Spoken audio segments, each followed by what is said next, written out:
Welcome to another episode of Bhavya's Unsolicited Opinion. So, in today's episode, I'm going to talk about something that has been a personal journey, some questions that I have struggled with over the years, and some answers that I have gotten to that appease me, that might not appease you, but that I think have logic to them, which I'd like you to hear out. So please listen to this episode in its entirety. So yeah, that being said, I want to put out a disclaimer that anything that I say during this episode is purely my own opinion. I do not mean to hurt or harm anyone's religious sentiments. This is just my personal journey, so please do not take this otherwise. And yeah, let's dive in. So I have had a very tricky relationship with God and with religion. As a very young kid, I was extremely interested in the workings of, gods and all these beautiful people that I read about. My mother would push me to read every kind of story or text that was available about Krishna and Mahadev and Ram and Indudev and all of these various gods that are present in our religion. And I was a voracious reader, so I just consumed all of those stories, all of that content. And to me, these people were like superheroes. So for a very long time, I was a very devoted kid. I used to go to the temples regularly. I used to actively involve myself in an aarti or a prayer, and I'd listen to my grandmother tell me stories of gods. So that was the kind of kid I was. And then as I started to enter my teenage years, I started to read a bit more, and I started to read the longer, unabridged versions of some of these stories that I had been told as a kid. And slowly and steadily, a lot of things started to strike me as problematic within these stories. And I kind of started to distance myself from religion. So there came a point where I did not want to associate myself with any religion, and then I just started to think of God as an entity without any religious background. And thereafter, there also came a point where I started to completely, disbelieve in the idea of God, and I started to believe that I'm an atheist. But I kind of overcame that phase, and then I became an agnostic, and then right now I'm in this phase where I believe in the existence of God, of a universal power, but I still don't actively involve myself in religious teachings.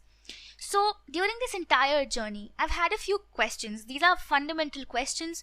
They don't actually have to have a philosophical answer.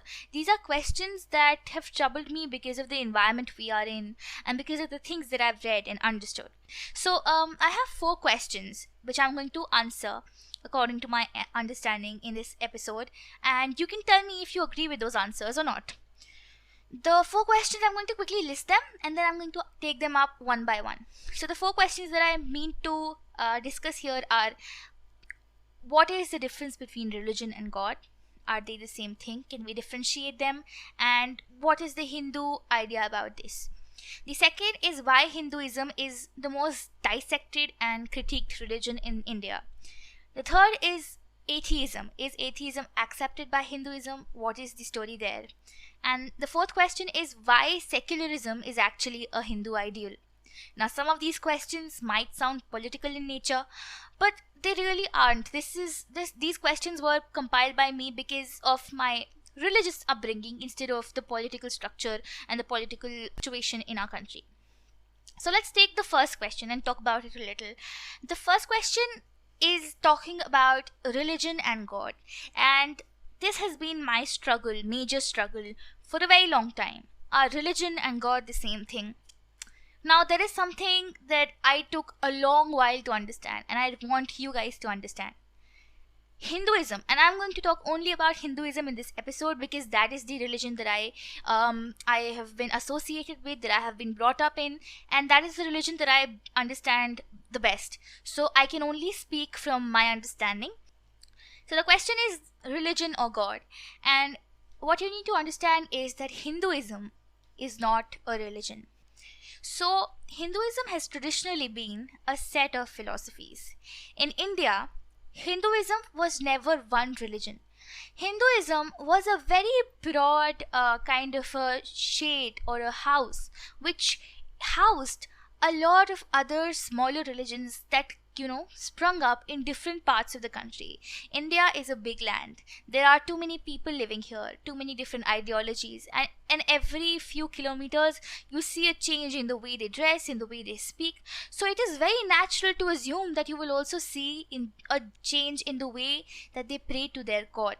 Like even today, there are actually 6 major schools of orthodox thought in Indian Hindu philosophy, and there are also heterodox thoughts or heterodox schools of thought.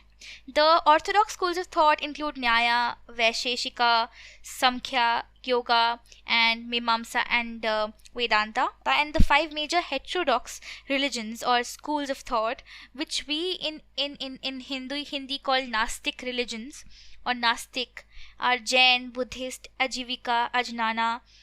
I think it's Agyana, but in English you write it as Ajnana, and Charvaka. And all of these come under the Indian philosophical thought.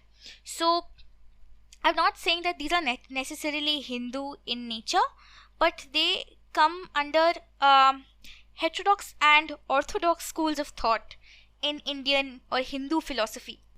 Religion which only prays to goddess Shakti. There are other different types of philosophical thoughts that exist within Hinduism.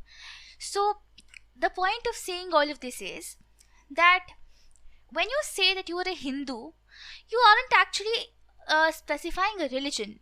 You are specifying a way of life, a school of thought. Hinduism is about how people lived, how people developed themselves, how people celebrated stuff. It was not always about God. God became a part of it through the religions that came under Hinduism. In fact, like the word Hindu comes from the word Indu, which comes from Indus. So anyone who was who was part of the land of Indus, around the land of Indus, was a Hindu. And that is the core understanding of Hinduism today for me. And I think there is logic to that. So the debate between, if I choose between like Hinduism as a religion, or if I decide to go against it or deny it, is a very weird kind of a situation, because you can't go against Hinduism, or you can't deny Hinduism, because it's not a religion at all. Now comes the question of God. We've talked about religion, let's talk about God. So the thing with God is that I think God can be a lot of different things for a lot of different people. God might be my mother for me, and God might be like a star for you. It might be a universal being who is taking care of everything that is happening in our universe for someone. And it might also be this one person who created us but doesn't really care for us. He's just one person who had to create us, like a mother who kind of gave birth to a child and left them. So everybody has a different interpretation of God. And I think, again, this is a personal opinion, but I think that God has nothing to do with religion at all. I think God is a belief that comes from the heart and the head together, and that helps you to achieve things in life, to keep focused, to have something to rely on when you have no one around. So God is like an invisible friend. I know as a child, a lot of people, as kids, a lot of people have imaginary friends, and I think they are God. These are the people that you can rely on inside your head, inside your imagination, and you can go talk to them, have long conversations, sort things out, and go on with life. I've had a very beautiful relationship with Krishna. Now, I've told you that I don't actually believe in religion, and I don't like religious customs and traditions. Some of them I do not find right for today.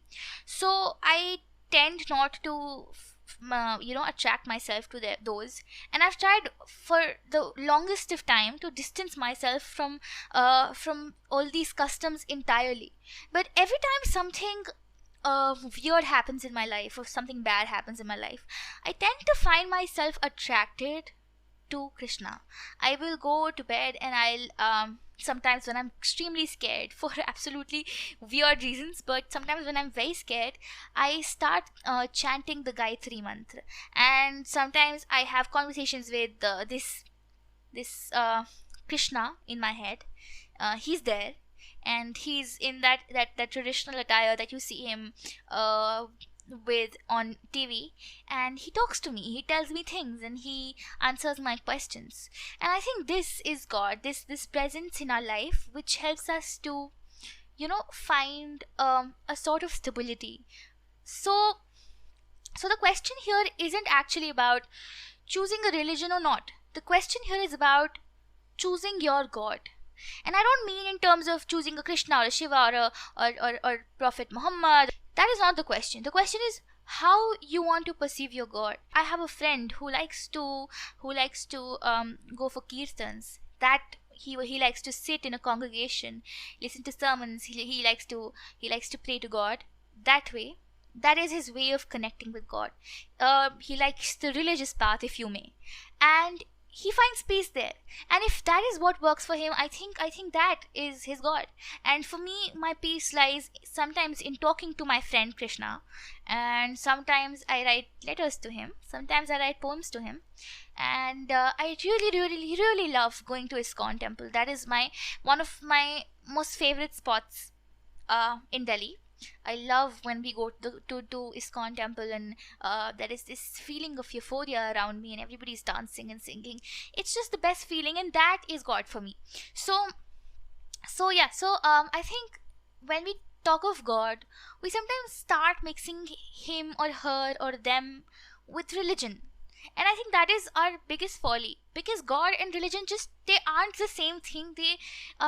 We might have different gods within a religion, but they aren't the same thing. So if you're thinking of God in the same context as religion, then you are not making sense. So I've seen so many people who do not want to prescribe to the Hindu way of life.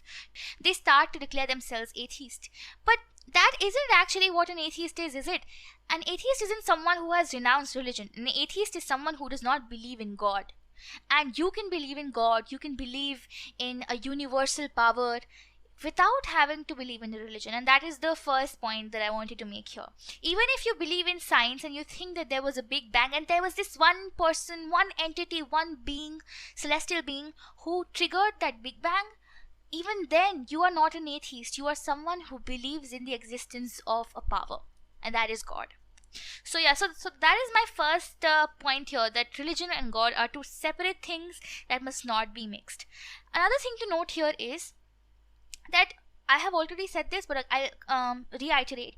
Religion, it consists of customs, of values, of some principles that must be adhered to, some ways of life. So that is what religion is.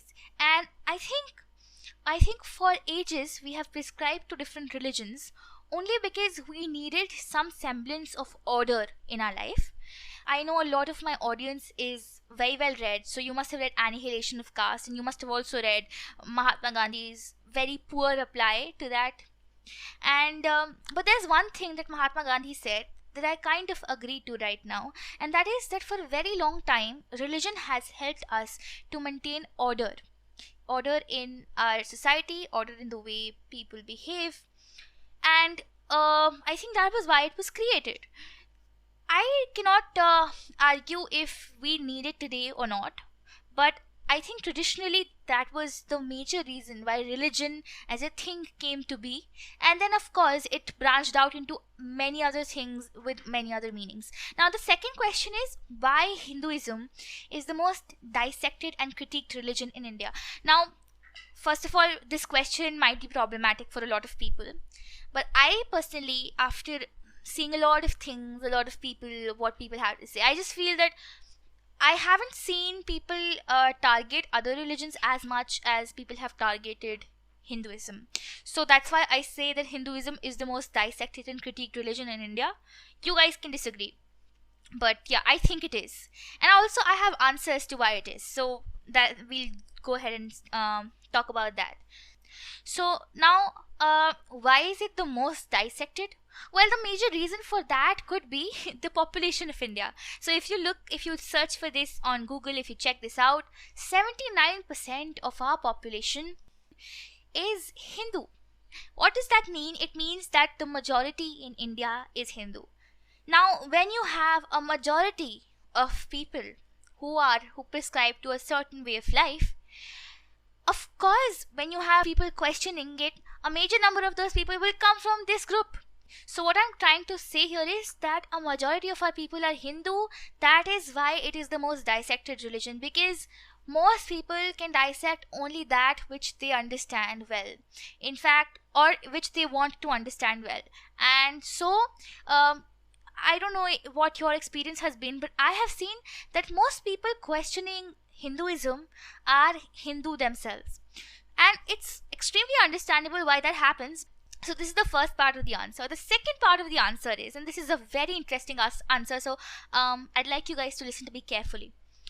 Traditionally, Hinduism, like I said, has housed a variety of religions and schools of thought and philosophies. And something that you must note, something that is crucial to our culture, is the fact that all of our texts, all of our philosophies, all of these religions that come under Hinduism, they all have something in common. That common thread is the fact that all of our texts are not monologues, they are dialogues. What does that mean? It means all of our religions are a product of conversation and debate and dialogue. I have attended a few philosophy classes, so I know a little bit about this, but not enough. So if someone is an expert, please correct me. But from my understanding, a lot of religions actually came up because of two different philosophical thoughts that had a conversation. So there were two people who had different philosophical thoughts, and they started to debate, and they used to answer each other's question. They threw question after question at each other, and slowly and steadily they became famous. So they had followers of their own after a while, and so this school of thought, their schools of thought started to spread. And throughout this entire journey, there were always conversations happening. So this is my answer to why it is the most critiqued religion in India, because that is the essence of Hinduism. When you talk about Hinduism, it has a history of debate, of conversation, of dialogue.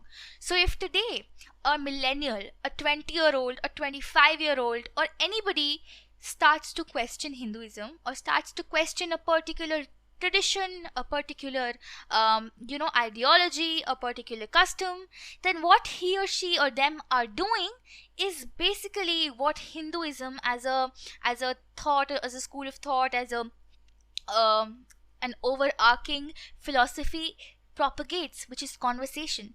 So I've seen a lot of people say that they are not Hindus, or that they do not recognize with Hinduism at all now, because of some of the very regressive things that Hinduism propagates, some of the very regressive things that are mentioned in some of the texts in Hindu culture. But by just saying something like that, by just saying that they disagree, they have in fact helped to spread the idea behind Hinduism. Hinduism is all for conversation, critique, dialogue, and questions. So previously too, we have had a lot of new religions come up, new philosophical thoughts come up, schools of thought come up, because there was conversation, because there was debate, because there were people who disagreed with each other about things. So if that is happening again today, we are basically going through the same situation, the same systems, and we might just be creating history here by questioning our faith. So I think anybody who is concerned about this conversation that is happening about people turning atheist or agnostic should not worry, because this is exactly what Hinduism wanted to propagate, and it has been successful in creating dialogue and conversation. So that is the answer to the second question, which is why Hinduism is the most dissected and critiqued religion in India. The third question is atheism accepted by Hinduism? And I have a very interesting answer for that. Yes, atheism is in fact a part of Hinduism. So like I've said in the last two answers, and I'll repeat, Hinduism is not a religion, it houses a lot of religions. If you read up a little, and I hope you will after this episode, you will find that Charvakas, who were traditionally Gnostics, people who believed in materialism, these people, or this school of thought, is categorized under Hindu tradition, which basically means that Hinduism welcomes atheism. So that's a very interesting thing to note. That is the answer to this question. So the point here is that we have a lot of religions under Hinduism that we know nothing about. Thousands and thousands of Sanskrit texts or texts in scripts that we don't probably know, maybe, but these texts have not been read, these manuscripts have not been read, and so we might not even know about some of the religions that used to exist in India that might have died down over time. One very important thing is, when we talk of Hinduism, is that a lot of people have started recognizing Hinduism with only just a few texts, and I don't say anything is wrong about that, but it has limited the way we perceive Hinduism. So I know, I'm not for I just want to clarify here that I'm not saying anything against this book. I loved the book. It is one of the most life-changing books that I've ever read. But also, there is something that this book has done for the youth, which I'd like to point out. So the book I'm talking about is Annihilation of Caste. Now, I love the book. It was spot on. It talked about just the right things, and I think I don't even need to sing its praises because everybody knows how great it was. But what it has done is it has given us a microscopic view of Hinduism in terms of how it talks about Manusmriti, which Ambedkar has very rightly pointed out. Dr. B.R. Ambedkar has very rightly pointed out that there are things extremely wrong with the Manusmriti, and we couldn't agree more. But the point that I'm trying to make here is that Manusmriti is not Hinduism. Manusmriti is one text in a sea or an ocean of texts which come under Hinduism. And you might argue that that doesn't discount the fact that that particular text is regressive. So if even one text is, foul, even one fish is, rotten, the entire pond will be rotten, which makes sense. But what I want to say here is that anything that is written or that is thought of or that is documented according to the time and the age. When the people whoever wrote Manusmriti, whoever wrote the Upanishads, whoever wrote the Vedas, whenever they existed, maybe the things that they have talked about were true. I'm not going to argue if they were or weren't, but let's just assume that for that time and age it was true. But today, of course, that does not hold for us. And I think the problem right now is not the culture or the religion, but the texts that we are referring to drive our faith. All these texts are dated, extremely outdated, and what they talk of are things from centuries before us, maybe even longer, eras before us. So if we're talking about such texts, there definitely should be some filtering, some censoring. We need to reanalyze how we read these texts. We need to take the good points from these texts, discard completely all the regressive notions and the bad points, because that is what makes sense in today's date. That we cannot agree with everything that a manuscript says, a manuscript that was written thousands and thousands of years ago. Of course, it does not make any sense to believe it. So what must be done if we are to continue on this religious path is to understand what the idea behind writing that particular text was, and then put that idea in 2020, put it in modern context, see if it works, and if it does, we can continue with it. If it doesn't, then it must be discarded. So that is something that we must all understand and acknowledge when we are talking about any text at all. And also another thing is that, like I said, Manusmriti does not represent Hinduism, or Mahabharata does not represent Hinduism. There are too many other texts that we have to explore and understand, and maybe we'll find some good points there which we can adopt and absorb into our culture today. So that's that. And the last question is, why secularism is in fact a Hindu ideal? Now, this is a very interesting question, and I've already answered it in my previous questions, so I'll very shortly put this, maybe like in a line or two. Hinduism houses a variety of religions. Hinduism has always welcomed any school of thought, all schools of thought, all philosophies, all ideas. It is probably, it is the only religion in the world that agrees on debating, that agrees on dialogue, that agrees on conversation. because you won't see conversation and debate in other religions. I know that Confucianism had a lot of debate and discussion, so that's one religion that is kind of similar to Hinduism. But there are very few religions in the world that allow you to think philosophically, act on it, and develop your own school of thought. So when Hinduism has done this in the past, it should always continue to do this. And what does this mean? It means that if Hinduism has welcomed other religions into its fold over the many centuries, then even today, if we say that a lot of other religions want to coexist with Hinduism, or want to come under Hinduism, or want to live peacefully in the land of Hinduism, then I think that it is a very logical thing to ask for or thing to expect of Hinduism, because that is the Hindu ideal, that is the Hindu culture. Hinduism propagates living in harmony while having contradicting thoughts. It propagates believing in different gods or not believing in God at all and still living peacefully. That is the essence of Hinduism as I have understood it. And I think that is the essence of Hinduism that you should be focusing on if you are a Hindu, and if you have ever struggled with recognizing with this culture, with this school of thought.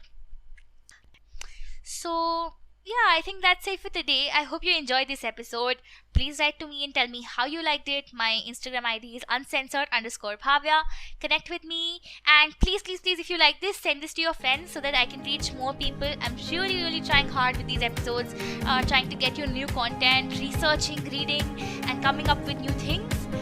So stay tuned. I love you guys. Thank you for listening. Bye bye.